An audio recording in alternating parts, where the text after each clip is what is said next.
గడిచిన మరి 3 వారాలుగా మరి ఒకటే అంశము మనము నేర్చుకుంటూ వస్తున్నాం. ఓకే.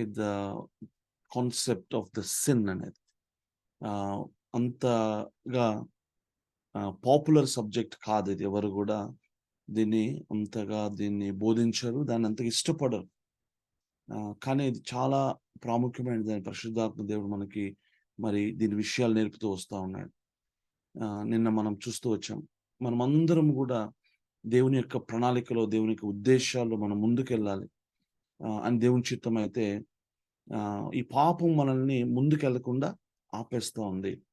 పాపం ఎంత సివియరో, ఎంత టెరబులో మనము సిలువను చూస్తే అర్థమవుతుంది అని మనం చెప్పాం కదా! క్లుప్తంగా మనం రికలెక్ట్ చేసుకుంటే ఆహ్, అది అదొక చిన్న వీక్‌నెస్ లాగా చూడటానికి వీలు లేదు. అదొక ఒక పవర్‌ఫుల్ నెగెటివ్ ఫోర్స్ అది. ఓకే. దానికి భయంకరమైన క్లచెస్ మానవాళిని నరకానికి తీసుకొని వెళ్తా ఉన్నాయి బంధించి. సో, ఎవరు దీని నుంచి తప్పించుకోలేని పరిస్థితుల్లో దేవుడు యేసుక్రీస్తు ప్రభువారు దాని పవర్ నుంచి మనకి విడుదల కలగచేసి, మనకి గొప్ప స్వాతంత్రాన్ని ఇవ్వాలని, మన పట్ల దేవుని యొక్క ఉద్దేశాలన్నీ నెరవేర్చబడాలని ఆయన పనిచేస్తా ఉన్నాడు కదా! దాని అర్థము టు మిస్ ద మార్క్ అని చూసాం. చూడండి నా ప్రియమైన సహోదరి, సహోదరులారా, మనందరి పట్ల దేవునికి ఉన్నతమైన, శ్రేష్టమైన ప్రణాళిక ఉంది అని మనం నమ్మాలి. ఎందుకంటే బైబిల్ చెప్తాంది. అది నెరవేర్చబడకుండా అనేక మంది శత్రువులు పనిచేస్తా ఉన్నాయి. అందులో ఏమేం పనిచేస్తూ ఉన్నాయంటే, పాపము మనకు వ్యతిరేకంగా పనిచేస్తుంది. మన యొక్క ప్రాచీన పాప స్వభావం మనకు వ్యతిరేకంగా పనిచేస్తుంది. ఈ లోకము అంటే సాతాను యొక్క సామ్రాజ్యం అది. The kingdom of this world works against that. And the devil opposes to do the God's will. ఇంతమంది పనిచేస్తా ఉన్నారు. అనేక చీకటి శక్తులున్నాయి. గమనించండి. ఎఫెసీ 6:12 చూస్తాం. చదవాల్సిన అవసరం లేదు గానీ, మనం పోరాడుచున్నాము. ఏంటి ఈ పోరాటము? నువ్వు ఒక్క అడుగు ముందుకెళ్ళకుండా, నిన్ను నిర్వీర్యునిగా చేసి, నిష్ఫలుడిగా చేసి, దేవునికి చిత్తము నువ్వు మిస్ అయ్యేలాగా రేపొద్దున మరి దేవుని ఎదుట ఎలా నిలబడతాం? ఆలోచించేయండి. అలాగా మనల్ని ఏమంటాము నరకానికి తీసుకెళ్లాలని వీళ్ళు ప్రయత్నం చేస్తా ఉన్నారు. అందుకే అంటాను we need to have this knowledge of God, knowledge of the enemies. పాపము దాని యొక్క పరిణామాలు, దాని యొక్క సివిరిటీ ఎంత సీరియస్సో మనము ఖచ్చితంగా తెలుసుకొని తీరాలి. లోతుగా తెలుసుకొని తీరాల్సిందే కదా! ఇంతవరకు చూస్తే అది దేవుని మీద తిరుగుబాటు అని మనం చూసాము. తర్వాత అది ఆయన మాటను జవదాటడం, ట్రాన్స్‌గ్రెషన్ అని చూసాము. లెక్కచేయనితనం అని చూసాము. దాన్ని దయచేసి చిన్నగా చూడొద్దు. ఉదయం నుంచి మరి పండుకునే వరకు కూడా ఎన్నో సార్లు దేవునికి ఆయన చిత్తమునకు విరోధంగా మనం ప్రవర్తించడానికి అవి పురుగొల్పుతూ ఉన్నట్లుగా మనం గమనించుకోవచ్చు. అయితే యేసు అన్న నామము మనకి గొప్ప వాగ్దానం. ఆయన వారి ప్రజలను వారి పాపముల నుంచి రక్షించును, విడిపించును.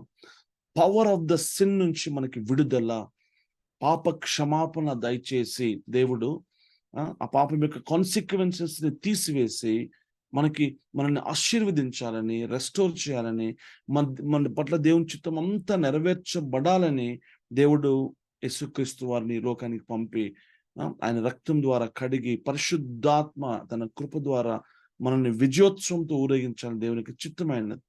సో, ఈరోజు పాపం అసలు ఎలా ఒక వ్యక్తిలో పనిచేస్తుంది అనేక విషయం, the mechanism of the sin, అసలు ఏ విధంగా అది మనిషిని కబళిస్తుందో అది కూడా ప్రయత్నం చేద్దాం నేర్చుకోవటానికి.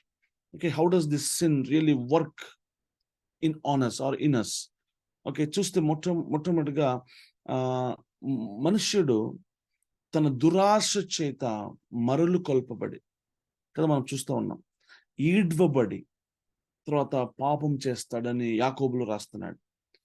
ఓకే. తన స్వకీయమైన దురాశల చేత. ఓకే. అయితే మానవుడు దాన్ని రెసిస్ట్ చేయాలని, ఆ యొక్క శోధనని ఎదిరించాలని, దాన్ని ఓడించాలని, నిలబడాలని బైబిల్ మనకు సెలవిస్తా ఉంది.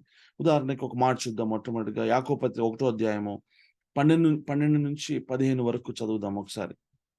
శోధన సహించువాడు ధన్యుడు. శోధన సహించువాడు ధన్యుడు. అతడు శోధనకు నిలిచిన వాడై ప్రభువు తన్ను ప్రేమించు వారికి ఆ వాగ్దానము చేసిన జీవ కిరీటము పొందును. దేవుడు కీడు విషయమై శోధింపబడ నేరడు. ఆ ఆయన ఎవరిని శోధింపడు గనుక ఆ ఎవడైనను శోధింపబడినప్పుడు నేను దేవుని చేత శోధింపబడుచున్నానని అనకూడదు. శోధన దేవుని ఎదురు నుంచి రాదు అని బైబిల్ సెలవిస్తుంది. శోధన యొక్క ఉద్దేశం ఏంటి? ఒక temptation, it comes from the devil. Tempter, అందుకే సాతాను పేరు శోధకుడు. వాడు నిన్ను శోధించి నిన్ను ఏమంటాము, నిన్ను మరులు కొల్పి, లేకపోతే నిన్ను ఎంటైస్ చేయటం అంటాం. నిన్ను శోధించి నువ్వు పాపంలో పడేలాగా చేయడానికి ప్రయత్నం చేస్తాడు. అయితే బైబిల్ ఏమంటుంది తెలుసా? రెసిస్ట్. ఆ శోధనను నువ్వు ఎదిరించాలి, నువ్వు నిలబడాలి అని బైబిల్ సెలవిస్తా ఉంది. అప్పుడు నువ్వు జయిస్తే నీ కొరకు ఏ కిరీటం ఉంది అంటున్నాడు? జీవ కిరీటము నీ కొరకు దేవుడు ఉంచాడు. రోమా 7వ అధ్యాయం చివరి వచనం చూస్తే పౌలు అంటున్నాడు, నాలో ఒక 2 నియమాలు నేను చూస్తున్నాను. ఒకటేమో మనస్సు విషయంలో రక్షణ పొందిన తర్వాత ఏ నియమం అది? 7వ అధ్యాయం చివరి వచనం. మన ప్రభువు అయిన యేసుక్రీస్తు ద్వారా దేవునికి కృతజ్ఞతాస్తుతులు చెల్లించుచున్నాను. కాగా మనస్సు విషయములో నేను దైవ నియమమునకును శరీర విషయములో పాప నియమమునకును దాసుడనై ఉన్నాను. ఆ మనస్సు ఏం చెప్తుంది? రక్షణ పొందిన తర్వాత దైవ నియమానికి. ఆ దైవ నియమం ఏంటి? నీతిగా జీవించడం, పరిశుద్ధంగా జీవించడం, ఆయన చిత్తం చేయటం. తన మనస్సు ఏమో మంచి చేయాలనుకుంటున్నాడు, కానీ తన మెంబర్స్ లో ఉన్న ఇంకొక లా ఏంటంటే పాప నియమానికి దాసుడిగా మారిపోతుంది. అంటున్నాడు, there is a law operating in my body, in my members. అది నన్ను ఈడ్చుకొని వెళ్తుంది. ఒకటి నేను గమనిస్తా ఉన్నాను అంటున్నాడు. అయితే అతనికి ఏముంది ఆలోచన? రక్షణ పొందిన తర్వాత దేవుని కోసం నిలబడాలి అని కూడా ఉంది. Praise God. అయితే దాని తర్వాత తాను ఆత్మ నియమం కనుక్కుంటాడు. ఒక మెకానిజం కనుక్కున్నాడు, ఒక నియమాన్ని కనుక్కొని దేవునికి కృతజ్ఞతాస్తులు చెల్లిస్తున్నాడు. ఓకే, ఇంకా చూస్తే ఏ విధంగా మనము దీన్ని రెసిస్ట్ చేయొచ్చు, ఒక్కొక్కటి కొంచెం నిదానంగా మనము నేర్చుకుంటూ వెళ్దాం. ఇది మనము ప్రాక్టికల్గా చాలా మనకి హెల్ప్ఫుల్ అవుతుంది. మనము ఈ యొక్క వాక్యానుసారాన్ని ఈ విషయాలు మనము అప్లై చేస్తే మన జీవితంలో in no time, I can promise you my brothers and sisters, in no time, అతి తక్కువ కాలంలో మనము పాపం మీద గొప్ప విజయాలు నమోదు చేయగలుగుతాం. ఆమేన్. యేసుక్రీస్తు అన్న నామం ఎంత పవర్ఫుల్ అంటే ఏ పాపమునైనా నువ్వు జయించగలుగుతావు. ఎటువంటి పరిస్థితి అయినా యేసు నామం మనకు గొప్ప విజయాన్ని ఇవ్వగలదు. మీరు యోహాను సువార్త 16వ అధ్యాయం 8 నుంచి మనం చూస్తే, చదువుతూ వెళ్తే అక్కడ పరిశుద్ధాత్మ యొక్క కార్యము మొదలవటం మనం చూస్తాం. ఆయన వచ్చి, ఇదిగో పరిశుద్ధాత్మ దేవుడు, సత్యస్వరూపి యొక్క ఆత్మ ఆయన పేరు.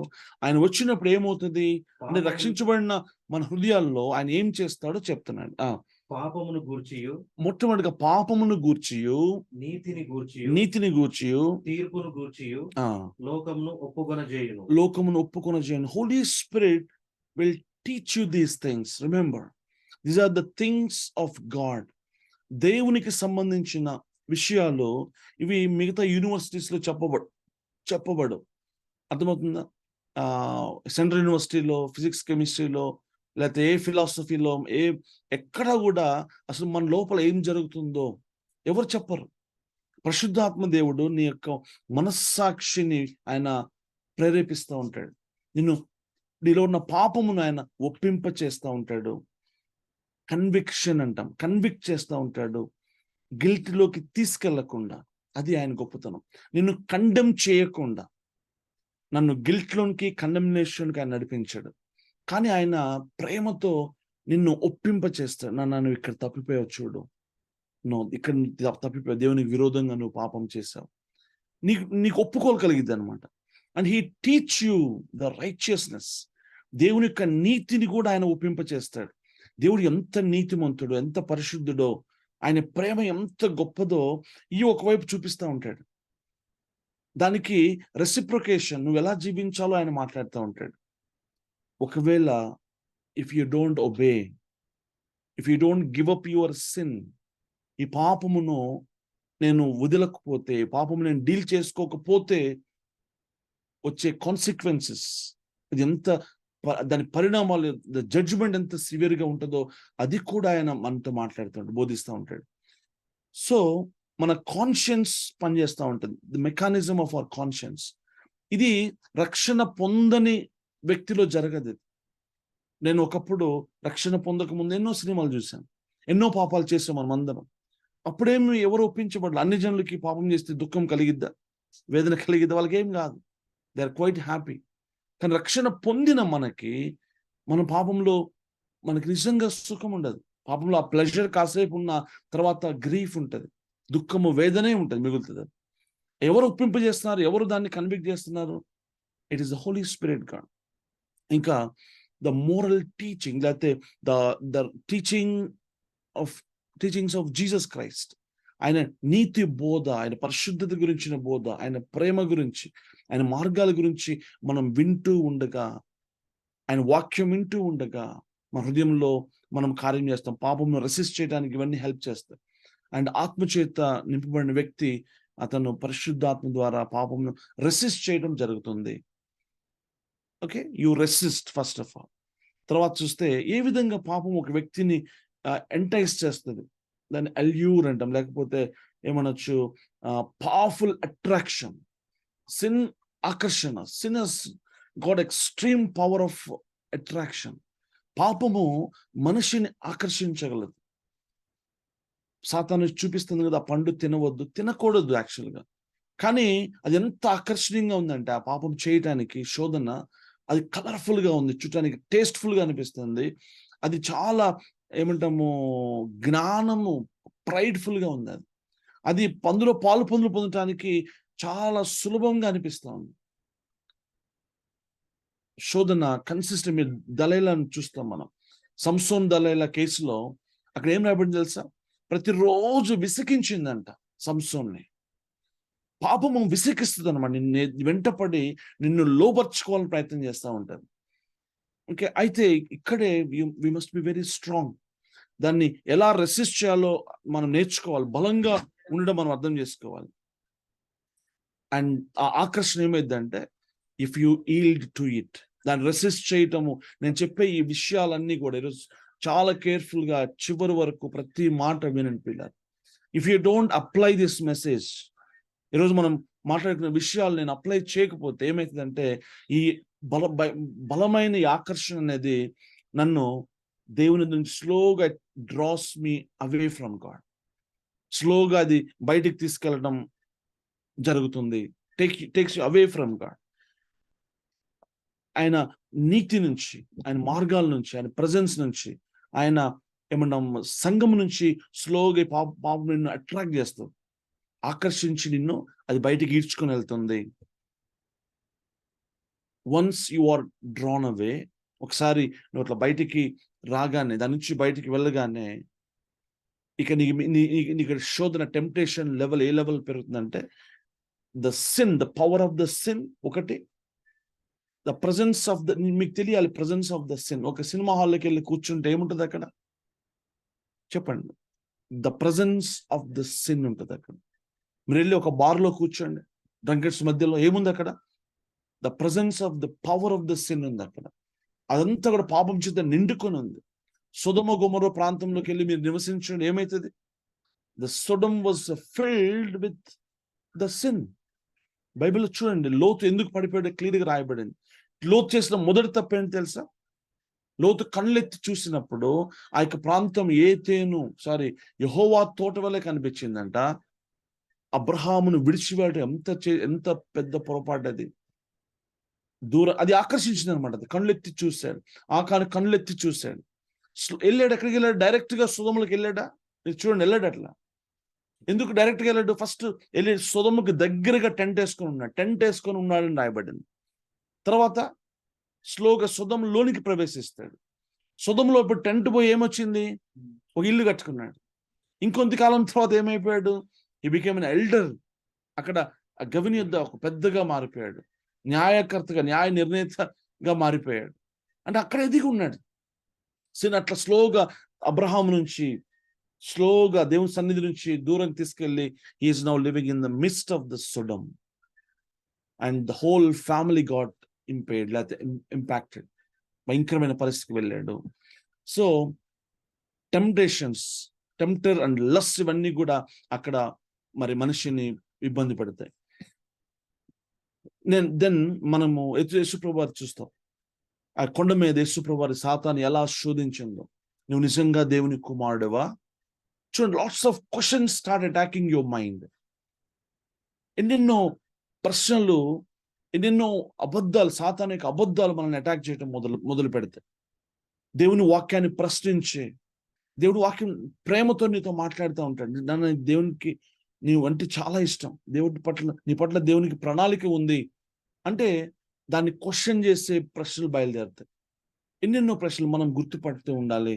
నన్ను అది దూరం చేస్తా ఉంది. యేసుప్రభు దాన్ని చాలా ఈజీగా ఎదుర్కోగలిగాడు. దేవుని వాక్యం చేత ఆయన దాన్ని చక్కగా ఎదుర్కోగలిగాడు. మనం దాన్ని రెమెడీ ఆ టైంలో ఇవన్నీ చూస్తాం మనం. ఓకే, దాన్ని స్లోగా ఒక వ్యక్తి దేవుని సన్నిధి దూరం వెళ్ళిన తర్వాత అందులో ఈల్డ్ అయితే, అందులో పార్టిసిపేట్ అవుతాడు, అందులో ఇంకా మునిగిపోవటం మనం చూస్తూ ఉన్నాం. ఇంకా చూస్తే నెక్స్ట్ ఏమైంది తెలుసా? స్లోగా దాని నుంచి బయటపడకపోతే దాన్ని సమర్థించుకోవడం మొదలు పెడతాడు. అర్థమవుతుంది? దాన్ని తను జస్టిఫై చేసుకోవడం మొదలు పెడతాడు. దానికోసం ఎత్తుక్కుంటూ ఉంటాడు, రేషనలైజ్ చేసుకుంటాడు అనమాట. ఏం తప్పేముంది ఇందులో నేను అని తాను ఏమంటాం, దానికి కొన్ని రీజన్స్ వెతుక్కుంటా ఉంటాడు, డిఫెండ్ చేసుకోవటం, సమర్థించుకోవటం. అండ్ అట్లానే కంటిన్యూ అయితే దాన్ని ఎంబ్రేస్ చేసి దాన్ని హత్తుకొని చాలా మంది లవ్ ఆఫ్ మనీ విషయంలో అలానే చేశారు. డబ్బు love of money is the greatest sin. అది సిరికిని దేవునికి దాసుడిగా ఉండలేని పరిస్థితి.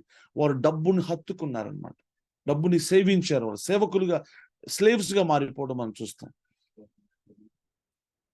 తర్వాత వీళ్ళే కాదు, వీరు ఇతరులను కూడా వీళ్ళు ప్రేరేపించి వాళ్ళతో కలిసి ఈ పనులు చేయడం చూస్తాం. Finally that leads them to die, death లోనికి తీసుకెళ్తాం. ఇక్కడ చూడాల్సిన విషయం అసలు ఎలా సిన్ అనేది ఎలా జరుగుతుంది చూద్దాం. దురాశ ఇందాక చూసాం మనం. దురాశ గర్భము ధరించి పాపమును కనను. అసలు ఎలా మొదలైద్ది ఇది? ఒక మెకానిజం చూస్తే ఎందుకు వచ్చింది అసలు ఈ దురాశ? ఆకానుకి ఆ దురాశ ఎందుకు పుట్టింది? బికాస్ హీ సా. డేవిడ్కి ఎందుకు దురాశ పుట్టింది? Because he saw someone naked. బేత్షెబను చూస్తాడు తను. మీరు గమనించారా? చూచడం ద్వారా లోతు కళ్ళెత్తి మరి చూస్తున్నాడంట దాన్ని. అంటే దేవుడు బ్యాన్ చేసిన విషయాలని మనం చూడటానికి కూడా వీఆర్ నాట్ అలౌడ్. దేవుడు బ్యాన్ చేసిన ప్లేసెస్ కి you are not even allowed to go there. Timothy పత్రిక 2వ తిమోతి 2వ అధ్యాయము 22వ వచనంలో అదే చెప్తుంది. ఈజీ గుర్తుంచుకోవచ్చు యవనస్తులందరికీ కూడా. 2 ఇంకో 2 యాడ్ చేసుకుంది మన గ్రూప్. ఏముంది అక్కడ? నీవు అనేక సాక్షుల ఎదుట నా వలన వినిన సంగతులను 22 నువ్వు యవ్వనేచ్ఛల నుండి పారిపోము. యవ్వనేచ్ఛల నుంచి పారిపో. పవిత్ర హృదయులై ప్రభువునకు ప్రార్థన చేయు వారితో కూడా నీతిని, విశ్వాసమును, ప్రేమను, సమాధానమును వెంటాడుము. ఇవి చేయాలన్నమాట. ఇవి వెంటాడకుండా పోతే నా జీవితంలో అవి వస్తాయి. Either you will be doing that or this. Neutral గా, ఐడియల్ గా ఒక క్రైస్తవుడు ఉండలేడు. ఐడియల్ గా ఎప్పుడైతే ఉంటామో, నీతిని వెంటాడినప్పుడు, సమాధానమును, ప్రేమను, పరిశుద్ధతను, విశ్వాసమును, ఓకే, దేవునికి జ్ఞానమును ఒక వ్యక్తి వర్కౌట్ చేయకపోతే వచ్చే పర్యవసానం ఏంటంటే పాపం అన్నమాట. ఐడియల్ గా ఉండటానికి వీలు లేదు. You must be working hard. మీరు సెక్యులర్ జాబ్స్ లో వర్క్ చేయాలి, బిజీ అయిపోవాలి. ఖాళీ టైంలో మీరు బైబిల్ చదవాలి, ప్రార్థన చేసుకోవాలి, సంఘ సహవాసం ఉండాలి, సేవలో ఉండాలి, స్వార్థ ప్రకటించాలి. I don't know what you do.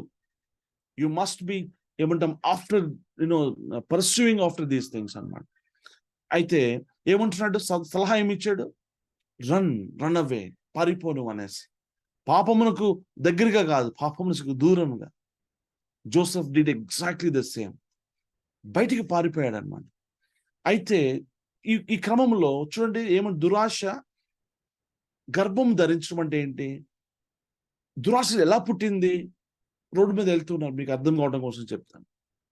Road మీద వెళ్తూ ఉన్నారు, ఒక ఒక ఒక బిల్ బోర్డ్ చూస్తారు, లేదా ఒక సినిమా పోస్టర్ చూస్తారు, లేకపోతే మీ మొబైల్లో ఏదో ఒక చూడకూడని విషయము, లేకపోతే ఒక ఒక పరిస్థితి మీరు చూసారనుకోండి. న్యాచురల్గా ఏమవుతుంది? ఒక శోధన డెవలప్ అవుతుంది. ఓకే, అది పాపం చెప్పారు, ఇట్ ఈస్ సో అట్రాక్టివ్ అనేసి. అయితే because it happened by accident, remember, మీరు చూడాలని చూడలా, కానీ ఇట్ జస్ట్ హ్యాపెండ్ అనమాట. You came across a particular thing. ఒక్కసారి మీరు దానికి ఎక్స్పోజ్ అయినప్పుడు, ఒక్కసారి అది మిమ్మల్ని తాకినప్పుడు, that is not considered us sin. గుర్తుపెట్టుకోండి, యేసు కూడా శోధించబడ్డాడు. శోధన పాపము కాదు. చాలా మంది ఇది అర్థం కాక జస్ట్ ఒక థాట్ రాగానే వారికి పాపం చేసినట్టుగా గిల్ట్లోకి వెళ్ళిపోతూ ఉంటారు. When you are attacked by a temptation, ఒక శోధన ఎప్పుడూ పాపం కాదు. ఆ శోధనలో నువ్వు పడిపోయినప్పుడే నువ్వు పాపి అవుతావు. అంటే ఒక రాంగ్ థాట్, ఒక వ్యక్తి గురించి ఒక రాంగ్ థాట్ వచ్చింది అనుకోండి, దట్ ఈస్ నాట్ సిన్. ఒక్క థాట్ అంటున్నా, అందుకే ఒక్క thought. First thought, first look, something happened by chance, accidental గా జరిగింది, అది ఎప్పుడు పాపమునకు దారి తీయదు. పాపం కాదు, దాంతో స్టాప్ చేస్తే. అయితే నువ్వు మరలా సెకండ్ టైం వెళ్ళి, when you go and see it second time, okay, మైండ్లో సెకండ్ టైం ఒక స్త్రీ గురించో లేకపోతే ఒక పరిస్థితి గురించో నువ్వు మరలా when you go back and think of that, already చూడండి, ఇక్కడ ఒక థాట్ ఉంది, ఇంకొక థాట్ జాయిన్ అయింది. First thought is not sin, it is just a temptation. గర్భం రావాలి అంటే ఇద్దరు మినిమం ఉండాలి, అవునా? స్త్రీ ఒక్కటే ఉంటే ఎప్పటికీ గర్భం రాదు. ఇద్దరు వ్యక్తుల కలయికతోనే గర్భం వస్తుంది. రెండు థాట్స్ వస్తేనే దురాశ గర్భం ధరిస్తుంది. గుర్తుపెట్టుకోండి, ఈ రెండవ థాట్ని నువ్వు ఎప్పుడు అలౌ చేయొద్దు. ఫస్ట్ థాట్నే నువ్వు అక్కడే దాన్ని ఇంటర్సెప్ట్ చేసేయాలి. అందుకే నిన్న శేఖరంతో మేము ఆడుకుంటా ఉన్నాం. ఇజ్రాయెల్కి ఐరన్ డోమ్ టెక్నాలజీ ఉంటుంది. ఇజ్రాయెల్ చుట్టూ ఒక బ్యూటిఫుల్ టెక్నాలజీ ఉంది. ఎనిమి మిస్సైల్స్ వేస్తూ ఉంటుంది. ఇది ఏంటంటే, ఇది గాల్లోనే, అది ల్యాండ్ అవ్వకముందు ఏం చేస్తుంది, దాన్ని గాల్లోనే ఇంటర్సెప్ట్ చేస్తుంది. అట్లా ఎన్ని థాట్స్ వచ్చినా సాతాను ఒక ఫ్లడ్ ఆఫ్ థాట్స్ తేవచ్చు. ఓకే, కొన్నిసార్లు దురాశ పుట్టవచ్చు. దాన్ని థాట్ లెవెల్లోనే దాన్ని ఏం చేయాలంటే ఫినిష్ చేయాలి. ఖచ్చితంగా ఇది సాధ్యమే. Resist the temptation. అయితే సరే, బై ఛాన్స్ ఫెయిల్ అయిపోయింది అది, నువ్వు సెకండ్ థాట్కి వెళ్ళావు. దురాశ ఇప్పుడు ఏం చేసింది? గర్భం ధరించింది. ఒక స్త్రీ గర్భం ధరిస్తే వెంటనే పిల్లని కనేస్తుందా? ఇంకా నీకు ఛాన్స్ ఉంది. దురాశ గర్భం ధరించి పాపమును కనను, పాపము పరిపక్వమై మరణమును కనను. ఆ పాపము మరణంలోనికి తీసుకెళ్ళటం అంటే you have not dealt with that sin. అసలు ఈ పాపం చేయకుండానే నువ్వు డీల్ చేయగలుగుతావు. ఫస్ట్ థాట్నే నువ్వు ఇంటర్సెప్ట్ చేయొచ్చు. సరే, ఫస్ట్ ఫెయిల్ అయిపోయింది, దురాశ పుట్టింది, నీకు గర్భం ధరించి ఒక ఆలోచన వచ్చేసింది, పాపం చేయటానికి పూనుకుంటున్నావు ఇప్పుడు. అయితే గర్భం ధరించిన తర్వాత డెలివరీ లోపే ఆ యొక్క బేబీని నువ్వు అబార్ట్ చేయొచ్చు. Remember, it's very serious matter. Delivery అవ్వక మునిపే నువ్వు దాన్ని వాక్యం అనే ఖడ్గంతో దాన్ని ముక్కలుగా చేసేయచ్చు. అబార్ట్ చేసేయాలి దాన్ని. అంటే ఈ దురాశని అది స్లోగా అది పరిపక్వం అవుతూ ఉంటుంది, గ్రో అవుతూ ఉంటుంది. ఆలోచన పెరిగి ఎలా పాపం చేయాలని ఆలోచించుకుంటూ ఉంటాం. దావీదు గమనించారా? బెత్షెబతో ఒకేసారి జరగదు. ఒకేసారి గబాలను పాపం జరగదు. ప్లాన్ చేసుకుంటా ఉన్నాడు. లోపల ప్లాన్లు జరుగుతూ ఉంటాయి. నేను వీడిని ఫినిష్ చేస్తాను, దీన్ని ఇట్లా ప్లాన్ చేసుకుంటాను. అందుకే ఒక చోట ఒకడు పాపము కన్నట్టు ఒక ప్రసవ వేదన పడుతున్నాడు అనేసి. పాపం చేయడం కూడా అంత సులభం కాదు. వాడు ప్లాన్లు వేసుకుంటూ ఒక టైం పడుతుంది అన్నమాట. దట్ ఈస్ కాల్డ్ ఏమన్నా గెస్టేషన్ పీరియడ్ అంటాం సైన్స్ చెప్పాలంటే. గర్భధారణ నుంచి డెలివరీ వరకు ఒక మనిషికి 9 months పడినట్టుగా ఒక పాపము క్రియారూపకం దాల్చడానికి కొంత టైం పడుతుంది. ఈ టైంలో కూడా నీకు ఛాన్స్ ఉంది. ఈ టైంలో ఏం చేయొచ్చు? రిపెంట్ ఆఫ్ దాట్ ఇమ్మీడియట్ గా. నాకెందుకు ఈ దుర్బుద్ధి పుట్టింది, ఈ దురాలోచన వచ్చింది, లార్డ్ ఐఎమ్ వెరీ సారీ ప్రభు, క్షమించండి ఆయన, నా మనసు బాగాలేదు, నా ఆలోచన కరెక్ట్ కాదు, come and Neel down and repent. Bible చదువు, మరలా సహోదరు దగ్గరికి కన్ఫెస్ చేయి. నీ సహోదరునికి తప్పేమి లేదు. ఒక ట్రస్టెడ్ బ్రదర్ని నువ్వు ఎంచుకోవాలి. నీకు చేత కానప్పుడు కన్ఫెస్ చేస్తే ఎప్పుడు కూడా శోధనకి, పాపానికి పవర్ పోద్ది. Confess your sins with one another అని ఒక మాట కూడా బైబిల్లో రాయబడతా ఉంది. సో అందరికీ కాదు, మళ్ళీ తప్పుగా అర్థం చేసుకోవద్దు, అది కూడా కంపల్సరీ కూడా కాదు. సో దట్ ఇస్ ఒక సజెషన్. అయితే సరే, పాపం కూడా చేసిన తర్వాత ఆ పాపము నిన్ను మరణంలోనికి తీసుకెళ్ళటానికి కంటే ముందుగా ఆ పాపంలో డీల్ చేయగలిగితే, ఒకవేళ ఆ కేసులో నువ్వు మరణం తప్పించుకుంటావు. అసలు పాపం చేయకుండానే తప్పించుకోవచ్చు. ఓకే, ముందుగా దాన్ని ఇంటర్సెప్ట్ చేసి, లేకపోతే అబార్ట్ చేసి, లేకపోతే తర్వాత నీ పాపంలో ఒప్పుకొని రెనౌన్స్ చేసి, అంటే విసర్జించి మరలా నువ్వు పరిశుద్ధంగా కూడా మారచ్చు. అయితే ఈరోజు కొన్ని రీజన్స్ నేను మిమ్మల్ని ఎంకరేజ్ చేయడానికి, అసలు పాపం చేయకుండా ఉండడానికి కొన్ని మోటివేషన్ నేను మీ ముందుకు కొన్ని తీసుకొని వస్తాను. దాని యొక్క సీరియస్నెస్ని, అమ్మో నేను ఇంక చేయను దీన్ని ఎట్టి పరిస్థితుల్లో, ఈ విషయాల గురించి మనం ధ్యానించాలి, మెడిటేట్ చేయాలి. See the Bible classes, Bible training, లేకపోతే బైబిల్ కాలేజీ పదాలన్నీ కూడా పెద్ద ప్రాముఖ్యమైనవి కాదు. Not just for the information or to give you the knowledge sake. ఇవన్నీ కేవలం నాలెడ్జ్ నింపడానికి కాదు. అందుకే ఫస్ట్ 2 days లోనే మీతో మాట్లాడాను. We are here to receive the life, practical Christian life కోసం, విజయవంతమైన క్రైస్తవ జీవితం కోసం, దేవుని భయమును మనం కల్టివేట్ చేసుకోవడం కోసం, దేవుని మార్గాల్లో నేను వర్ధిల్లటం కోసం మాత్రమే ఇవి కండక్ట్ చేయడం జరుగుతుంది. ఓకే, సర్టిఫికేట్ కోసం లేకపోతే not for any other reasons కోసం మనం ఆయన పెట్టుకోవద్దు పిల్లలు. అర్థమవుతుంది? ఆయన శిష్యులుగా, ఏమంటాం, ఆయన సేవకులుగా మనం తరఫీదు పొందుతా ఉన్నాం. అందులో అతి ప్రాముఖ్యమైన విషయాలు ఆయన భయం నేర్చుకున్నాము, అండ్ పాపమును ఎలా డీల్ చేయాలో, పాపం గురించి విషయాలు నేర్చుకుంటూ వస్తూ ఉన్నాం. మొట్టమొదటి ఎందుకు పాపం చేయకూడదు, ఎందుకు భయపడాలి తెలుసా? ఫస్ట్ థింగ్, అది నా దేవునికి నాకు మధ్య ఉన్న ఫెలోషిప్ని డిస్ట్రాయ్ చేస్తుంది. దేవునికి నాకు మధ్య ఉన్న హెబ్రీ పత్రిక 11 మనము 25వ వచనం చూస్తే, though there is a pleasure, అల్పకాలము పాపభోగము అనుభవించుట కంటే దేవుని ప్రజలతో శ్రమ అనుభవించటం అంటే బైబిల్ చదివిస్తుంది దేర్ ఇస్ ఎ ప్లెజర్. కానీ దాని తర్వాత అది దేవునితో దాన్ని దూరం చేసి, ఇట్ స్టీల్స్ యువర్ జాయ్, నీ సమాధానమును, నీ సంతోషమును, నీ ధైర్యమును, జీల్ని, దేవుని పట్ల ఆసక్తిని అది కొల్లగొడుతుంది. అది దేవుని పట్ల ప్రేమ. ఒకడు లోకమును ప్రేమిస్తే దేవుని ప్రేమ వాడిలో ఉండదు. ప్రేమను కోల్పోవటం, డివోషన్, ప్యూరిటీని డిస్ట్రాయ్ చేస్తుంది. కాదంటారా? పాపము టెంపరీ ప్లెజర్ ఇస్తుందేమో కానీ, but it destroys the fellowship, relationship with God. ఆ గిల్ట్, ఆ కండెమ్నేషన్, అది భరించలేనిది. అర్థమవుతుందా? So it disrupts or destroys the fellowship. First reason. యెషయా గ్రంథం 59 మనకు తెలుసు, చాలా ఫేమస్ స్క్రిప్చర్. 1-2 వచనాల్లో, నా చెయ్యి ఎప్పుడు కురుచు కాలేదు, నా చెవి ఎప్పుడు మందం కాలేదు మీ ప్రార్థనలకి. ఎందుకని? కానీ ఎందుకు మరి నీకు మాకు మధ్య దూరం వచ్చింది? Because of the sin. మీ పాపములే నీకు నాకు మధ్యన అడ్డంగా వచ్చాయి. ఆగిపోయాం, అక్కడ ఆగిపోయాం మనం. నేను ఒక ప్రశ్న అడగను పిల్లలు, మీరందరికీ నిజంగా దేవుని చిత్తం సంపూర్ణంగా నెరవేర్చబడిన ఆశ ఉందా? దేవుని కొరకు నేను నిజంగా ఘనమైన పాత్రగా నేను వాడబడాలి అని ఆశ ఉందా? నేను చూశాను కదా, ఎవడు తాను పరిశుద్ధపరచుకుంటాడు, క్లెన్స్ చేసుకుంటూ డే బై డే ముందుకెళ్తాడో వాడు దేవుని చేత ఘనమైన పాత్రగా వాడబడతాడు. నాకు అవసరం లేదు, నేను ఏదో మన బాత్రూంలో ఒక చెంబులాగా ఉంటాను, లేకపోతే ఒక డిస్పోజబుల్ గ్లాస్ లాగా ఉంటాను నేను అంటే, this message, these glasses are not for you. This is only for the committed, serious people who want to follow Jesus Christ, picking up the cross every single day. అర్థమవుతుందా? So first reason అది. రెండవది, ఏవి చేయకూడదు అవే ఈ పాపం చేపిస్తూ ఉంటుంది. రోమపత్రిక 7వ అధ్యాయము 17వ వచనం ఒకసారి చూద్దాం.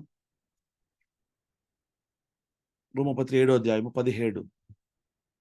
కావున ఇకను దాని చేయునది నా యందు నివసించు పాపమే గాని ఆ. నేను కాదు. ఏం చేస్తుంది? నా యందు నివసించున్న పాపం ఏం చేస్తుంది? పౌలు ఏదైతే చేయకూడదు అనుకుంటున్నాడో దాన్ని చేపిస్తా ఉంది. ఏదైతే చేయాలనుకుంటున్నాడో దాన్ని చేయనీయకుండా నివారిస్తా ఉంది కదా. మీరు 20వ వచనం కూడా చదవండి ఒకసారి. నేను కోరని దానిని చేసిన ఎడల దానిని చేయునది నా యందు నివసించు పాపమే గాని నా యందు నివసించు పాపమే కానీ నేను కాదు. ఇకను నేను కాదు. ఒకసారి ఇర్మియా గ్రంథం 5వ అధ్యాయం 25వ వచనం చూస్తే, అట్ ది ఎండ్ నేను ఈ పాపమును ఎట్లా ఫైనల్ గా డీల్ చేస్తాము, okay, how to get rid of these things మనం నేర్చుకుంటాం. ఒకసారి ఇంకొక రీజన్ చూద్దాం. మీ దోషములు వాటి క్రమమును తప్పించెను, మీకు మేలు కలుగకుండుటకు మీ పాపములే కారణము. ద సిన్ ఏం చేస్తుంది తెలుసా? To withhold good things from you. మేలు కలగకుండా నీకోసం దేవుడు దాచి ఉంచిన అనేక గొప్ప గొప్ప విషయాలు నువ్వు పొందుకోకుండా అవి స్టాప్ చేస్తాయి. అర్థమవుతుందా? ఇంకా ముందుకెళ్తే త్వరగా కొన్ని విషయాలు చూద్దాం.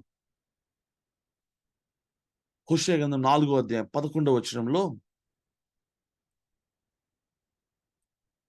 హోషేయ గ్రంథము 4వ అధ్యాయం 11వ వచనం, వ్యభిచార క్రియలు చేయుట చేతను, ద్రాక్షారసము పానము చేయుట చేతను, మద్యపానము చేతను వారు మతి చెడిరి.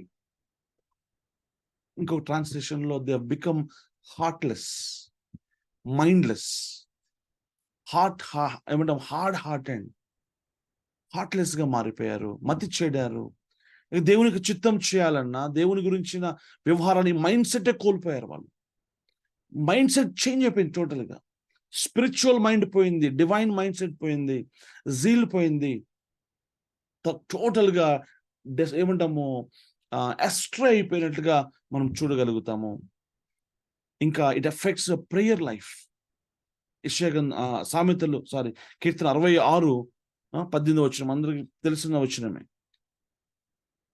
కీర్తన 66:18 వచనం కూడా చూద్దామా? నా హృదయములో నేను పాపము లక్ష్యము చేసిన ఎడల ప్రభువు నా మనవి వినకపోవును. ఏమైంది? My prayers are not answered. ఎక్కడ పాపం క్రియారూపకం దాల్చక మునిపి ఎక్కడ ఉంది పాపము? హృదయంలో పాపం ఉంటేనే ప్రేయర్ లైఫ్ ఆగిపోయింది. యేసుప్రభు అందుకే మార్కులో మీరు నిలబడి ప్రార్థన చేస్తున్నప్పుడు చెక్, నీ హృదయాన్ని ఒకసారి పరీక్షించుకోనేసి అంటాడు. ఎవరి మీద అన్ఫర్గివ్నెస్ ఉందేమో చెక్ చేసుకో, ఎవరైనా క్షమించలేదేమో, నీ ప్రేయర్కి ఆన్సర్ రాకపోవడానికి కారణము because you have some unforgiveness towards someone. ఎక్కడ?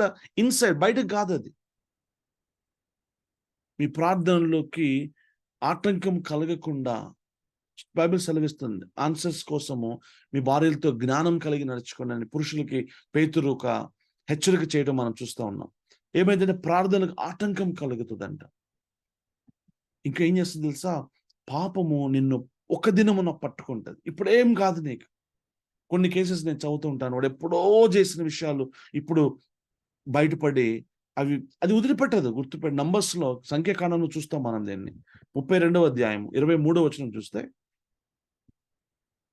సంఖ్యాకాండం 32:23 వచనం, మీరు అట్లు చేయని ఎడల యెహోవా దృష్టికి పాపము చేసిన వారగుదు, గనుక మీ పాపము మిమ్మును పట్టుకొనును అని తెలుసుకొనుడి. What does it mean? ఆ పాపము నిన్ను ఎప్పటికైనా it catches hold of you. అది పట్టుకుంటే అది ఖచ్చితంగా. అంటే దీన్ని ఇంకొక మాట కూడా చూడొచ్చు. గలేషియన్స్ లో చూస్తే 6th చాప్టర్లో మనం ఏది విత్తుతామో అంటే ఒక పెయిన్ఫుల్ కాన్సిక్వెన్సెస్ అన్నమాట. Painful consequences. నేను మన యవనస్తులకి ఒక బ్యాడ్ ఒక ఏమంటాము చాలా భయంకరమైన చేదుదైన ఒక వాస్తవం ఎప్పుడు చెప్పాను, చాలాసార్లు చెప్పాను. నేను చదువుకునేటప్పుడు MBA చేసేటప్పుడు మా ఫ్రెండ్ అప్పుడే ఈ ఏమంటాం HIV అనేది ప్రబలమవుతున్న దినాలన్నమాట. తను ల్యాండ్ లార్డ్, కొన్ని ఆస్తులు 50-60 ఎకరాల భూమి, మిల్స్ ఉన్నాయి, ఆయిల్ మిల్స్ ఉన్నాయి వాళ్ళకి. వెరీ రిచ్ కిడ్ అనమాట. అప్పుడే అతను అసలు కారులో వచ్చేవాడు. చాలా రిచ్ కిడ్. పొలంలో పని చేయడానికి వెళ్ళాడు. పని చేయించడానికి, లేకపోతే ఫ్రెండ్స్ సరదాగా వెళ్ళాడు. అయితే అక్కడ ఈ కొద్దిమంది పని చేయడానికి వేరే రాష్ట్రాల నుంచి వస్తూ ఉంటారు. స్త్రీలు పనిచేసే వాళ్ళు వస్తుంటారు. తను ఒక స్త్రీతో ఒక పాపం చేశాడు. For a momentary pleasure, for some minutes pleasure కోసం. అయితే కొద్ది కాలం తర్వాత అతనికి జ్వరం రావడం మొదలుపెట్టింది. జ్వరం వస్తూ ఉంది, అర్థం కాలేదు, తగ్గట్లేదు, మెడిసిన్స్ తగ్గట్లేదు. డాక్టర్ దగ్గర పరీక్ష చేసుకుంటే అతనికి హెచ్ఐవి అని తెలిసింది. చెప్పి పాయింట్ క్యాచ్ చేశారా? The consequence of the sin నువ్వు ఊహించని దానికంటే కూడా భయంకరమైనదని చెప్పడానికి ప్రయత్నం చేస్తున్నాం. చాలా పెయిన్ఫుల్ కాన్సిక్వెన్సెస్ ఉంటాయి. సిన్ అనేది ఒక భయంకరమైన అపాయకరమైన విషయం అని ఎప్పుడు దాని గురించి మనం మర్చిపోకూడదు. ఏం మిగులుస్తుంది తెలుసా? Guilt, condemnation, shame and embarrassment. అవునా కాదా? డేవిడ్ తర్వాత తన పరిస్థితి ఏంటి? 51వ కీర్తన రాసుకుంటూ కూర్చున్నాడు. అఫ్ కోర్స్ రిపెంటెన్స్ తర్వాత దేవుడు వాటి నుంచి విడుదల కలుగు చేశాడు అనుకోండి, ఫ్రీడమ్ వచ్చింది. కానీ ఎంత గిల్ట్, షేమ్ గుండా వెళ్ళాలి, ఎంత పెయిన్ఫుల్ థింగ్స్ గుండా వెళ్ళాలి.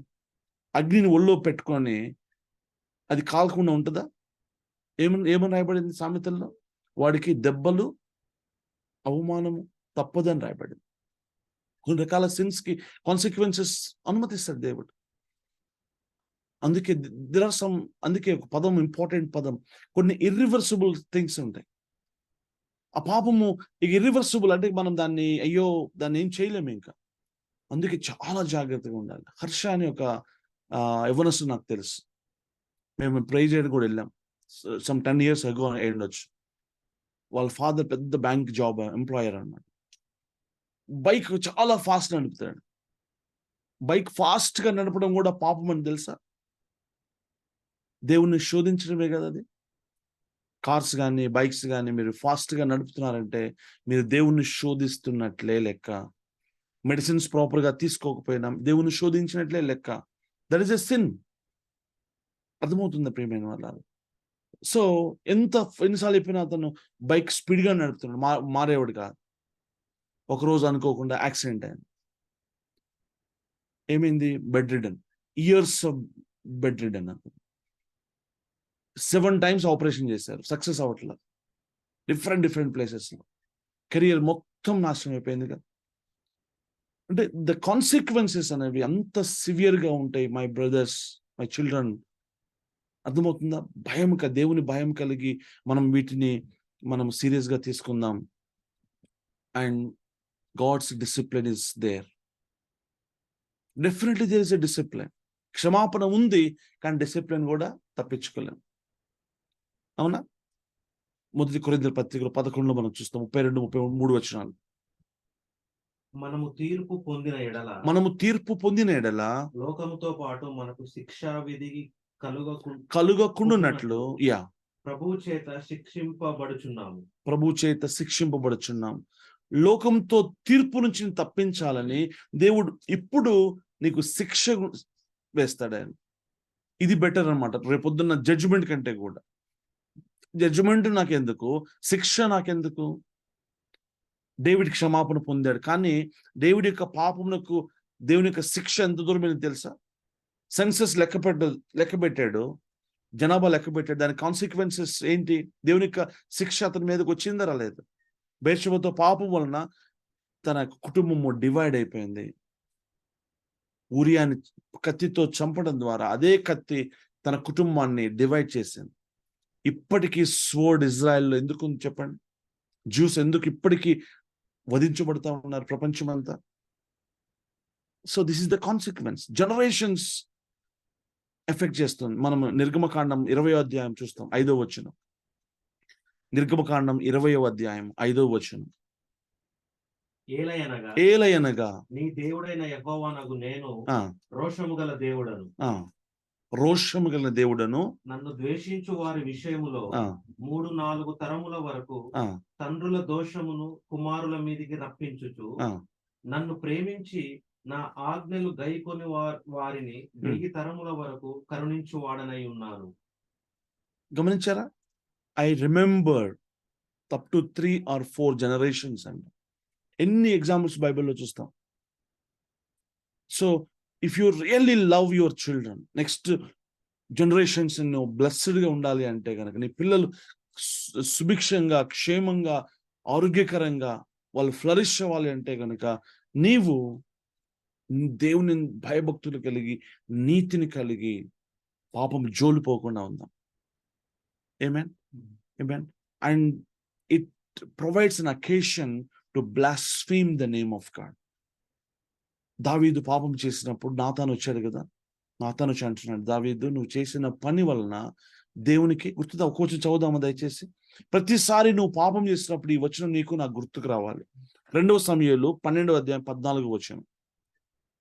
2 సమూయేలు 12వ అధ్యాయము 14వ వచనం. ఎస్. అయితే ఈ కార్యము వలన, ఏ కార్యము వలన? ఏమి చేశాడు దావీదు? బెత్షెబాతో చేసిన పాపం వలన. దీన్ని చేశావు కదా, యెహోవాను దూషించుటకు ఆయన శత్రువులకు నీవు గొప్ప హేతువు కలగజేసితివి.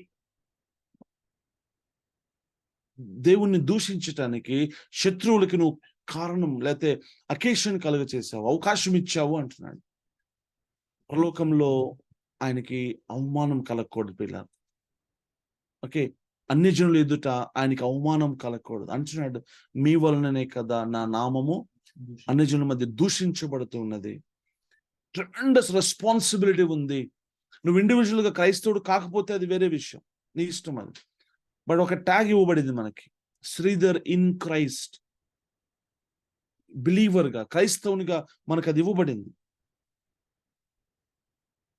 We should treat sin as a cancer. మన శరీరంలో క్యాన్సర్ ఉండడం ఎవరికైనా ఇష్టం ఉంటుందా? మనలో ఒకవేళ పాపం నివసిస్తుందంటే, ఒక క్యాన్సర్ నివసిస్తున్నట్టే, ఒక క్యాన్సర్ చేసే డిస్ట్రక్షన్ మరి ఏది కూడా చేయదు, అవునా?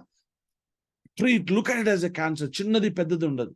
చిన్న క్యాన్సర్ కణితి కూడా బాడీ మొత్తం నాశనం చేస్తుంది. చిన్న ట్యూమర్, చిన్న విషయం కూడా క్యాన్సర్ అయితే ఇట్స్ మచ్ డేంజరస్, గ్యాంగ్రీన్ లాంటిది అది. సో కాన్షియస్ గా మనము ఒక్కొక్క దాన్ని తీర్పు తీర్చుకుంటూ ముందుకెళ్ళాలి. యెషయా 1:16 ప్రభు అంటున్నాడు ఇక్కడ, చూద్దామా? మిమ్మును కడుగుకొనుడి, శుద్ధి చేసుకొనుడి. మీ దుష్క్రియలు నాకు కనబడకుండా వాటిని తొలగించుడి.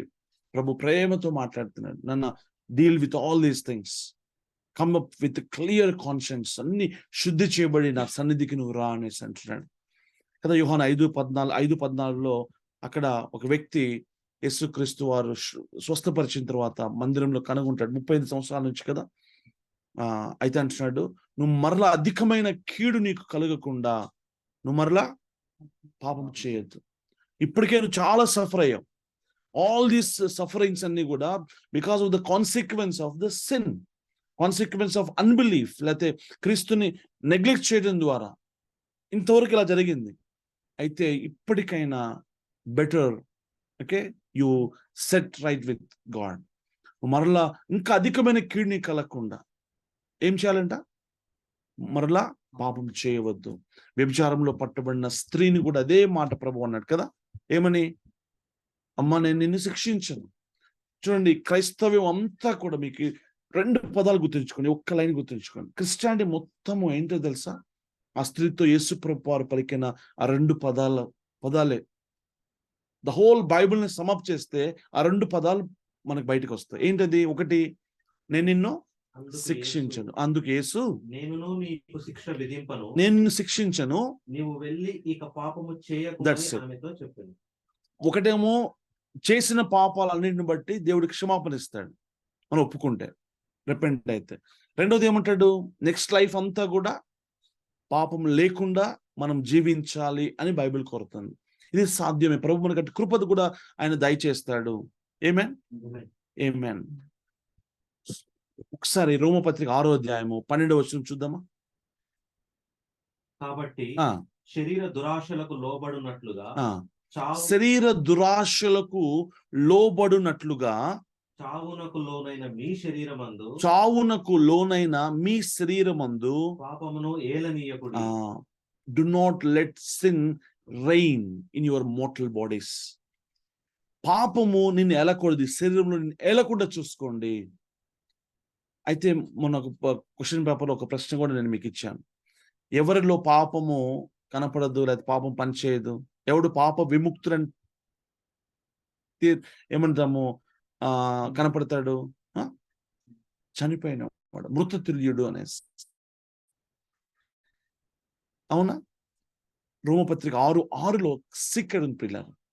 రోమ 6:6 మనకి ప్రత్యక్షత కావాలి. ప్రభుత్వం అయితే నెక్స్ట్ మనం క్రాస్ గురించి మాట్లాడేటప్పుడు ఆయన పాపంని ఎలా ఖండం చేశాడో, పాపం నుంచి మనకి ఎలా విముక్తి కలిగించాడో డీటెయిల్ గా మనం చూస్తాము. ప్రస్తుతానికి ఫర్ ఇన్స్టెన్స్ ఒక్క లైన్ చదువుదాం. ఏమనగా మనం ఇకను పాపమునకు దాసులము కాకుండుటకు పాప శరీరము నిరర్ధకమగునట్లు మన ప్రాచీన స్వభావము, ప్రాచీన పురుషుడు ఆయనతో కూడా సిలువ వేయబడినని ఎరుగుదుము. మన ప్రాచీన పురుషుడు ఆయనతో కూడా సిలువ వేయబడను. I am dead. పౌలు అందుకే గలతీ 2:20లో ఇక నేను క్రీస్తుతో సిలువ వేయబడి ఉన్నాను, ఇక జీవించువాడు నేను కాదు అని అర్థమవుతుందా? అంటే ఎలా జరిగింది ఇది? నేను నాడు క్రీస్తుతో సిలువ వేయబడి కరెక్టా ఫాల్సా? అది ట్రూనా ఫాల్సా? అది మనం ఏం నమ్ముతున్నాం? It's all depends on the faith in Christ. సిలువలో యేసు ప్రభు వారితో పాటు నేను అనేవాడు చచ్చిపోయాడు అనేది ట్రూత్ అన్నమాట. దాన్ని నువ్వు నమ్మాలి, దాన్ని ఎరగాలి. అది విశ్వాసం ఉంచినప్పుడు ఐఎమ్ డెడ్ మ్యాన్ కదా, నేను రియాక్ట్ అవ్వను, రిటాలియేట్ అవ్వను, టెంప్ట్ అవ్వను. ఒక చచ్చిపోయిన బాడీ ముందు ఓకే నువ్వు వాడిని తిట్టినా, కొట్టినా, అవమానించినా వాడేం ఫీల్ కాడు. వాడికి ముందు నువ్వు శోధన తీసుకెళ్ళినా వాడేం శోధనకు గురి కాడు. ఎందుకంటే is a dead man. Realize that you are a dead man on the cross with Jesus Christ. ఈ రియాలిటీని ప్రభువుని అడగాలి మనం. ప్రభు నాకు తెలియపరచండి.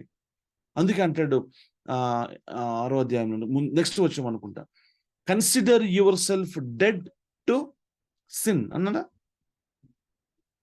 రోమపత్రిక 6 మేబీ 8 వచ్చాం అనుకుంటా, 7 కానీ 8 కానీ. పాపం దాని తర్వాత 11 పాపం విషయమై మృతులుగాను దేవుని విషయమై క్రీస్తు యేసునందు సజీవులుగాను మిమ్మల్ని మీరే ఎంచుకొనుడి. ఫస్ట్ ఏమన్నాడు 6:6లో? నోయింగ్ దిస్ అంటే you must have the knowledge. అరే నేను డెడ్ మ్యాన్ కదా, నేను క్రీస్తు సిలువబడి ఉన్నాను కదా, అవును నేను ఎందుకు రియాక్ట్ అవ్వాలి? This is something which you need to know. Knowledge ఉండాలి ఫస్ట్. సెకండ్ ఏమని చేయాలి తెలుసా? ఎంచుకోవాలి. ఎవరైనా ఏమన్నా అన్నారనుకో వెంటనే ఎలా రియాక్ట్ అవ్వాలి? Hey I'm a dead man, నేను డెడ్ మ్యాన్, నేను రియాక్ట్ అవ్వకూడదు. That is something by choice. Make a choice అన్నమాట. యూ విల్ నాట్ రియాక్ట్ అవ్వవు. అక్కడ ఒక శోధన వచ్చినప్పుడు ఏ డెడ్ మ్యాన్ ఎలా శోధించబడతాడు? అర్థమవుతుందా? ఈ విధంగా మనం ఈ నాలెడ్జ్ మనం రావాలి. దీని గురించి మనము సిలువను ధ్యానించేటప్పుడు డీటెయిల్గా నేర్చుకుందాం. ఎగ్జాంపుల్ యేసుప్రభు వారు తీసుకుందాం పిల్లలు. I will close quickly. యేసుప్రభు వారు 33 సంవత్సరాలు పాపం లేకుండా ఎలా జీవించాడు? లాస్ట్ టైం గణేష్ మంచి ప్రశ్న అడిగారు, క్వశ్చన్ అడిగారు, ఇంతవరకు దానికి ఆన్సర్ చేయలేకపోయాను, టైం దొరకలేదు. చాలా మంచి ప్రశ్న అది. దాని గురించి మనం ఒక క్లాస్ అంతా కూడా దాని మీద మనము డిస్కస్ చేస్తాం కమింగ్ డేస్ లో. యేసు ప్రభు వారు భూమి మీద ఉన్నప్పుడు 33.5 సంవత్సరాలు మనవలే శోధించబడ్డాడు. మనవలే ఈ యొక్క మట్టి శరీరంలో ఆయన ఉన్నాడు. అర్థమవుతుందా? ఆయనకి కూడా విల్ అనేది ఉంది, స్వీయ చిత్తం ఉంది, కానీ ఆయన పాపం చేయలేదు అని బైబిల్ సెలవిస్తుంది. అన్ని విషయాల్లో ఆయన శోధించబడ్డాడు అని బైబిల్ సెలవిస్తుంది హెబ్రీ 4 చివరి భాగంలో. అవునా? అయితే ఎలాగ పాపం జయించాడు ఆయన? ఆయన మన ముందు పర్ఫెక్ట్ ఎగ్జాంపుల్ గా ఉన్నాడు ఆయన. కొన్ని రీజన్స్ చెప్పగలుగుతారా? ఏమండి?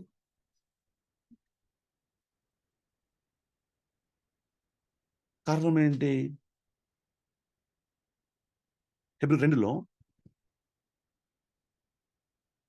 హెబ్రీ పత్రిక 2లో ఒక మాట చూద్దాం, క్విక్గా చూద్దాం.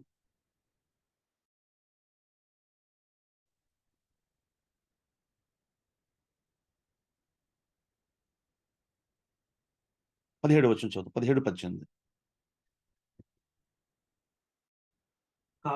కావున ప్రజల పాపములకు ఆ, పరిహారము కలుగజేయుటకై ఆ, దేవుని సంబంధమైన కార్యములలో కనికరమును నమ్మకమును గల ప్రధాన యాజకుడు నిమిత్తము ఆ, అన్ని విషయములలో ఆయన తన సహోదరుల వంటి వాడు కావలసి వచ్చెను. వచ్చెను.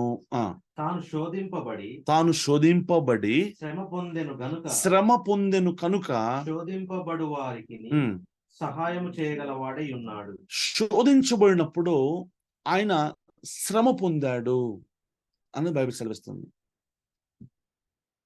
శోధన వచ్చినప్పుడు నీకు 2 ఆప్షన్స్ ఉన్నాయి. ఒకటి, ఆ శోధనకి నో చెప్పడం, అండ్ ఇట్ ఈస్ పెయిన్ఫుల్. అంటే you are missing the sin అనమాట. నీ యొక్క శరీరము బాధపడతా ఉంటుంది, ఏడుస్తూ ఉంటుంది, అయ్యో నేను మిస్ అయిపోతున్నాను అని. శ్రమ అది, మిస్సింగ్ ద ప్లెజర్. అరే నేను మిస్ అయిపోతున్నా అనేసి వేదన. అరే నేను తిట్టలేకపోతున్నా అనేసి. తిడితే వీడికి కడుపు మాట చల్లారిది హాయిగా, కానీ ఇప్పుడు అది చేయట్లేదు కదా, పెయిన్ అది. ఓకే, నువ్వు దీన్ని నో చెప్తే పెయిన్, ఎస్ చెప్తే ప్లెజర్. ఎంతసేపు ఉంటుంది ఆ ప్లెజర్? ఏ మూమెంటరీ ప్లెజర్ కోసము దానికి ఏమంటాము, లాస్టింగ్ రిపర్కషన్స్, లేకపోతే లాస్టింగ్ ఉండే ఏమంటారు కాన్సిక్వెన్స్ మనం ఫేస్ చేస్తాం. జీసస్ క్రైస్ట్ ఏం చేశాడంట? ఆయన ఏమి ఎంచుకున్నాడంట? శ్రమను ఎంచుకున్నాడు, ప్లెజర్ ఎంచుకోలేదు. That is a choice. ఒకటి, ఆయన పరిశుద్ధాత్మ చేత నింపబడిన వ్యక్తి. నేను క్లుప్తంగా ముగిస్తాను. యేసు ప్రభువు యొక్క విజయవంతమైన జీవితానికి, పాపరహితమైన జీవితానికి, పాపము జయించిన జీవితానికి కారణం ఏంటంటే 24/7 he is filled with the Holy Spirit. ఏ మూమెంట్ అయినా పరిశుద్ధాత్మ చేత నింపబడిన వ్యక్తిగా ఉంది. కారణం ఏంటి? ఓ దేవుడు తన కుమారుడు కదా అని ఫ్రీగా ఇచ్చాడనుకుంటున్నారా? అప్పలంగా ఇచ్చాడనుకుంటున్నారా? నో. మీరు హెబ్రీ పత్రిక 5లో చూస్తాం, బై హిజ్ వెహిమెంట్ ప్రేయింగ్స్ బతిమలాడుకున్నాడు దేవుణ్ణి. ప్రభువా నన్ను మరణం నుంచి తప్పించగలిగిన దేవునికి ఆయన ఏం చేశాడంట? మహారోదనతో ఆయన ప్రార్థించినట్టుగా ఉంది. దేనికోసం ప్రేయర్ చేశాడు అనుకుంటున్నారు? పాపం నేను పడిపోకూడదు ప్రభువా. అండ్ తండ్రి ఆన్సర్ చేశాడు, ఆత్మచేత నింపి పాపం మీద జయాన్ని ఇచ్చాడు ఆయన.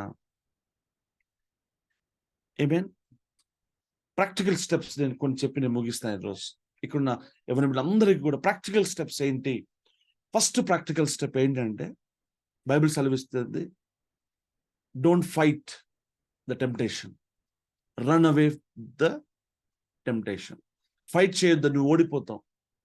బైబిల్ సెలవిస్తుంది, పారిపో, ఎవరి నుంచి పారిపో. 2 తిమోతి 2:2 ప్రకారం. దానికి దగ్గరికి కూడా వెళ్ళొద్దు అసలు. బగబగలాడితే ఒక మంట ఉంది అనుకోండి, లేకపోతే అక్కడ ఒక గ్రానైడ్ పెట్టారని మీకు తెలిస్తే ఏం చేస్తాం మనం? అక్కడ నుంచి ఎంత త్వరగా పారిపోతే అంత మంచిది. కరోనా పేషెంట్ దగ్గర నుంచి నువ్వు పారిపోతావు, దగ్గరికి వెళ్తావు. కరోనా పేషెంట్ కంటే డేంజరస్ ఇది. అవును, praise the Lord. Okay, so such a dangerous situation, run. Bible సెలవిస్తుంది, that is the wisest thing అనమాట. సరే, నువ్వు పారిపోతావు, నీ ప్రయత్నం చేస్తున్నావు, మరి వచ్చే శోధనలు అనుకోకుండా ఏదో ఒక విధంగా శోధనలు వస్తూ ఉన్నాయి. దాన్ని నువ్వు ఎలా రెసిస్ట్ చేస్తావు? 119వ కీర్తన. ప్రాక్టికల్ స్టెప్స్ ఇవన్నీ కూడా. థియరీ అంతా చూసాము, ఇప్పుడు ప్రాక్టికల్ గా మనం ముగిస్తాం దీన్ని. 119వ కీర్తన 9-10 వచనాలు చదువుదాం.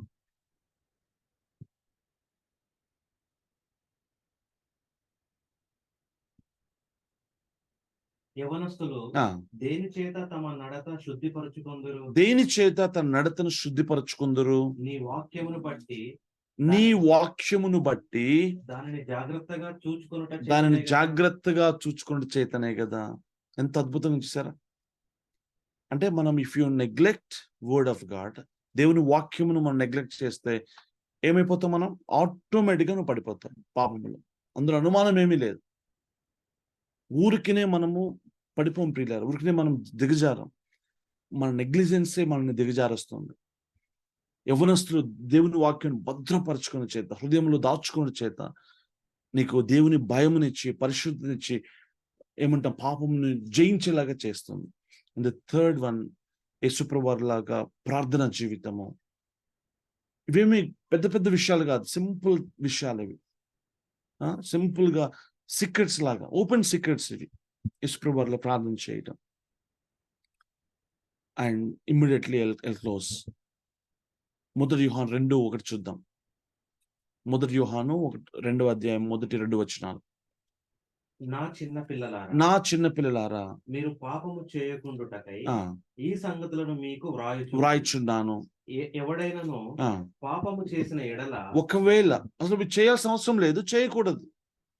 ఓకే, చేయకుండా ఉండడానికి 100% అవకాశం ఉంది. ఎప్పుడు నేను చెప్పిన ప్రికాషన్స్ అన్ని మీరు తీసుకోగలిగితే పాపం ఉండాల్సిన అవసరమే లేదు.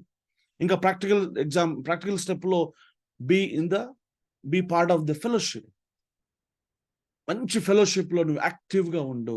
ఇందాక చెప్పాను చూసావా, ఎందుకు నువ్వు దూరం వెళ్ళావు దేవుని నుంచి, సంఘం నుంచి? పాపము నిన్ను ఆకర్షించింది కనుకనే దూరం వెళ్ళావు. పాపము నిన్ను వేరు చేస్తుంది, సంఘం నుంచి వేరు చేస్తుంది. No, don't do it. ఒక మంచి సంఘంలో యాక్టివ్ మెంబర్ గా నువ్వు ఉంటే ఆ సంఘం నీకు ఎంతగానో హెల్ప్ చేస్తుంది. నువ్వు పాపం చేయాల్సిన అవసరం లేదు. ప్రాక్టికల్ స్టెప్స్ లో చూస్తాం. అయితే నా చిన్న పిల్లలారా, మీరు ఒకవేళ పాపం చేస్తే, నీతిమంతుడైన యేసుక్రీస్తు అని ఉత్తరవాది తండ్రి యొద్ద మనకున్నాడు. ఉమ్, ఆయనే మన పాపములకు శాంతికరమై ఉన్నాడు. మన పాపములకు మాత్రమే కాదు, సర్వలోకమునకును శాంతికరమై ఉన్నాడు. Now listen. చాలా మంది దీన్ని డైరెక్ట్ తీసుకుంటారు కదా, కానీ ఎట్లా పనిచేస్తుంది తెలుసా? ఇది దెర్ ఇస్ ఎ కండిషన్. రాయబడలేదు కానీ ఒక కండిషన్ ఉంది ఇక్కడ. సపోజ్ ఒక కోర్టు సీన్ ఇమాజిన్ చేసుకుని, ఐ క్లోజ్ విత్ దిస్. ఒక కోర్టు సీన్ ఇమాజిన్ చేసుకుందాం. తండ్రి అనే దేవుడు అక్కడ ఉన్నాడు. అక్కడ నేను కింద ఒక పాపం చేశాను. ఓకే, నేను పాపం చేశాను. తండ్రి అనే దేవుడు ఉన్నాడు. యేసుప్రభువు వారు కుడి పార్శ్వంలో కూర్చొని ఉన్నాడు. ఆయన నా అడ్వకేట్, నాకు ఏమంటాము, ఉత్తరవాది, ఈజ్ మై లాయర్ కింద ఉన్నాడు. ఓకే, యేసుప్రభువు నాకున్నాడు అక్కడ. ఆయన నా పక్షాన్ని వాదిస్తాడు, నా లైఫ్ నేను లీడ్ చేస్తాను, పాపం చేసుకుంటూ వెళ్తానంటే చెప్పండి, వర్కౌట్ అయిద్దా? ఏంటి కండిషన్ అక్కడ? Listen careful. ఒక సీన్ ఇమాజిన్ చేసుకుందాం. అది ఒక కోర్ట్ రూమ్ ఉంది. కోర్టులో అందరు ఉన్నారు, చాలా మంది ఉన్నారు. తండ్రి అని దేవుడు ఉన్నాడు, ఆయన కుడి పక్షాన యేసుక్రీస్తు వారు ఉన్నారు. కింద నేను పాపం చేశాను. నేను పాపం చేసిన వెంటనే రిమెంబర్, సాతాను వాడు ఒక అక్యూజర్ అన్నమాట. ఏం చేస్తాడు వాడు?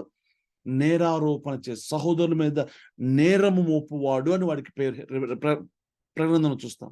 వాడు వెంటనే బయలుదేరి దేవుని యొద్దకు వచ్చి, చూసావా శ్రీధర్ ఇక్కడ పాపం చేశాడు, నువ్వు ఎట్లా శ్రీధర్ని వాడుకుంటావు?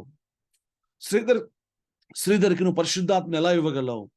అతనికి పరిచయం ఎలా ఇవ్వగలవు? అతనికి నువ్వు ఎలా దీవించగలవు? సాతాను వెళ్ళి పుల్ల పెడతాడు అక్కడ. నాకు వ్యతిరేకంగా, remember this is very very important point. ఇంతవరకు మీరు ఏం అర్థం కాకపోయినా దీన్ని దయచేసి అర్థం చేసే ప్రయత్నం చేయండి. సేటన్ ది అక్యూజర్ వెళ్ళి నీకు వ్యతిరేకంగా దేవుని దగ్గర మాట్లాడతాడు. ఓకే, దేవుడు చూస్తాడు, ఎస్ కరెక్ట్, ఇవన్నీ చేసావు కదా. ఇంకా ఆయన ఏం చేస్తాడు? ఆయన ప్రెజెన్స్ నీ నుంచి తీసేయాలి. You miss the blessings, you miss the mark, everything is last. సంబంధం కోల్పోయాను. ఎందుకంటే సాతాను నాకు అబద్ధం ఆడు, దేవుని గుర్తుపెట్టుకొని నేను చేసినవే తీసుకెళ్ళి చెప్తాడు. సాతాను మీద నేరారోపణ చేయదు దయచేసి. నేను చేసిందే తీసుకెళ్ళి చెప్తాడు.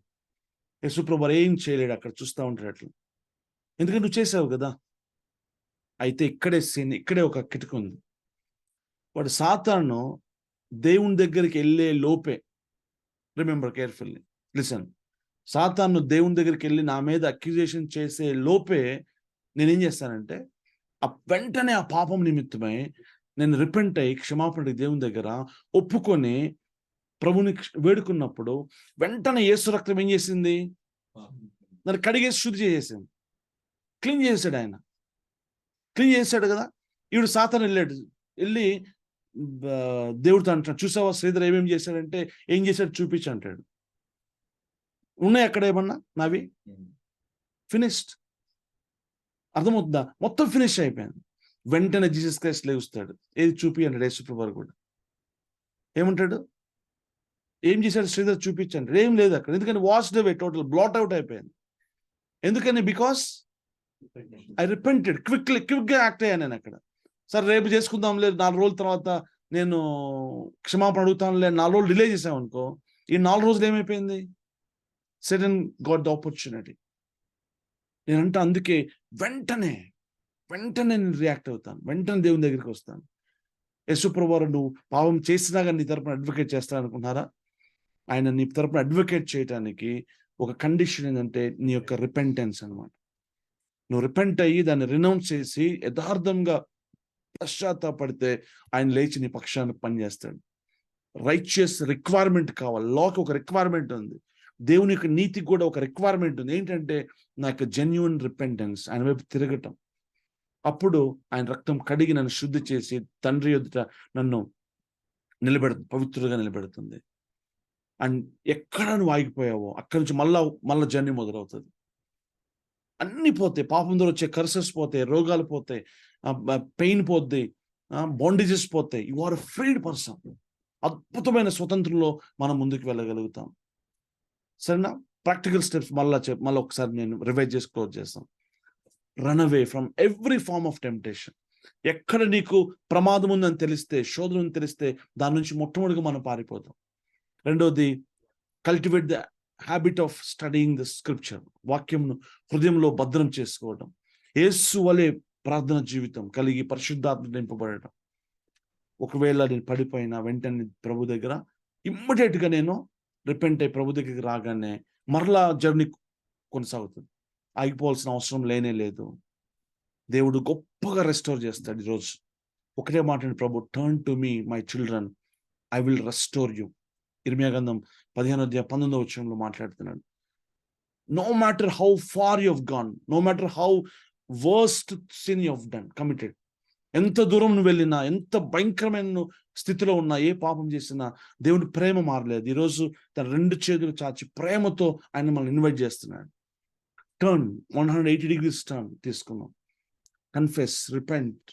ఆయన ఏమన్నా తెలుసా? I will restore you, I will restore you. గొప్ప ఆశీర్వాదం దేవుడు మన కోసం దాచి ఉంచాడు. ఈ నాలెడ్జ్ నాకు చాలా అవసరము. ఈ క్షణంలో నీకు అవసరం కాకపోవచ్చు, రేపొద్దున నీకు అవసరం కావచ్చు. అనేక మందికి నువ్వు బ్లెస్సింగ్ గా ఉండటానికి, అనేక మంది నువ్వు బోధించడానికి ఈ నాలెడ్జ్ మీరు వాడాలి అందరూ కూడా. ఆమేన్, ఆమేన్. ప్రార్థన చేసుకుందాం. మహాపరిశుద్ధుడైన తండ్రి, ప్రేమ నమ్మకం గల నాయన, నీ పాసందుకు వస్తూ ఉన్నాం. ఇది ఎంత సత్యం నా ప్రభువా నాయన. మరి నీతో ఈ సమాధాన స్థితి, నీతో ఈ అద్భుతమైన యొక్క సహవాసం నాయన మేము కోల్పోలేం అయ్యా. ఆ మహిమను మేము కోల్పోలేం నాయన, ఆ సంతోషాన్ని మేము కోల్పోలేం నా తండ్రి నాయన. ఆ యొక్క నా తండ్రి ఎంత జాయ్ఫుల్ నాయన సిచ్యువేషన్ మేము కోల్పోలేం నాయన. we cannot afford Father to miss any of these things, oh Lord. Please Father Lord నాయన, ఇదిగో నేను మేము ఆగిపోకూడదు, ఎక్కడ మేము ఆగిపోకూడదు, నేను ముందుకే కొనసాగాలి నా తండ్రి. మా పక్షాన్ని మీరు వాదించేవాడిగా ఉన్నారు. ఈ రోజే నాయన విన్న వాక్యం అంతా కూడా మా జీవితంలో అయా తండ్రి నాయన ప్రయోజనకరంగా, నిజంగా అది నాయన అర్థవంతంగా పనికొచ్చేదిగా ఉండకు సహాయం దయచేయండి. కేవలం వినువారంగా కాక నాయన ఎఫెక్టివ్ డూయర్స్ గా ఉండడానికి మాకు సహాయం దయచేయమని, చేరువచ్చిన ఇదిగో నీ బిడ్డలందరినీ దీవించి ఆశీర్వదించమని, మహిమ ఘనత ప్రభావాలు నీకే ఆరోపించుకుంటూ యేసు నామములో అడుగుచున్నాను మా పరమ తండ్రి. ఆమేన్, ఆమేన్.